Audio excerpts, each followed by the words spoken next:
Fortune and the Woodcutter. Once upon a time, there lived in a forest a woodcutter and his wife and children. He was very poor, having only his axe to depend upon and 2 mules to carry the wood he cut to the neighboring town. But he worked hard and was always out of bed by 5 o'clock, summer and winter.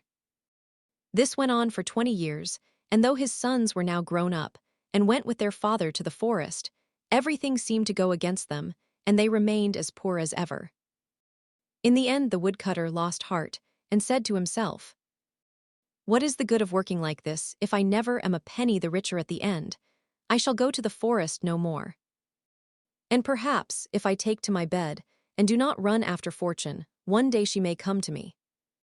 So the next morning he did not get up, and when 6 o'clock struck, his wife, who had been cleaning the house, went to see what was the matter. "Are you ill?" she asked wonderingly, surprised at not finding him dressed. "The cock has crowed ever so often." "It is high time for you to get up." "Why should I get up?" asked the man without moving. "Why, to go to the forest, of course." "Yes, and when I have toiled all day I hardly earn enough to give us 1 meal. But what can we do, my poor husband?" said she. "It is just a trick of Fortune who would never smile upon us." "Well, I have had my fill of Fortune's tricks," cried he. "If she wants me she can find me here. But I have done with the wood forever." "My dear husband, grief has driven you mad.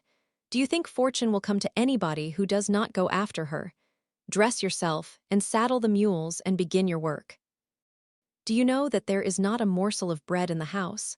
I don't care if there isn't, and I am not going to the forest. It is no use your talking, nothing will make me change my mind." The distracted wife begged and implored in vain. Her husband persisted in staying in bed, and at last, in despair, she left him and went back to her work.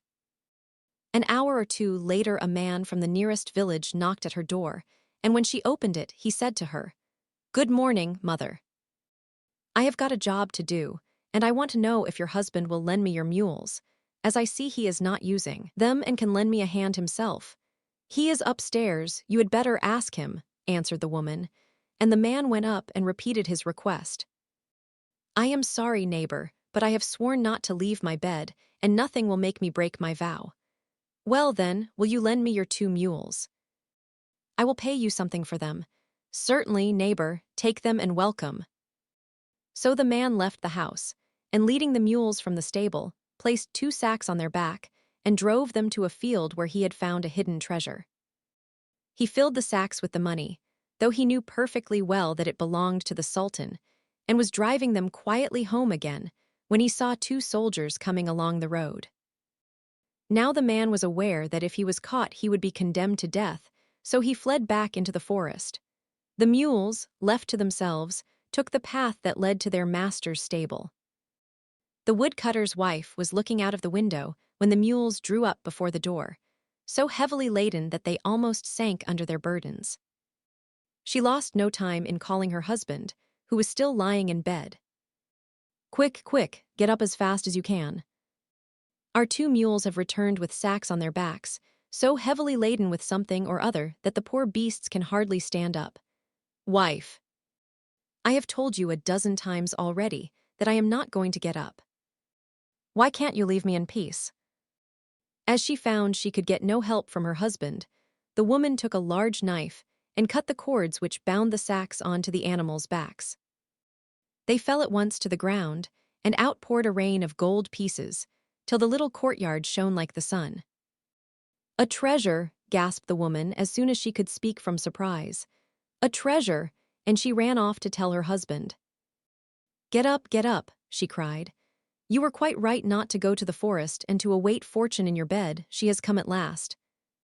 Our mules have returned home laden with all the gold in the world, and it is now lying in the court. No one in the whole country can be as rich as we are." In an instant the woodcutter was on his feet, and running to the court, where he paused dazzled by the glitter of the coins which lay around him. "You see, my dear wife, that I was right," he said at last. "Fortune is so capricious you can never count on her. Run after her, and she is sure to fly from you. Stay still, and she is sure to come."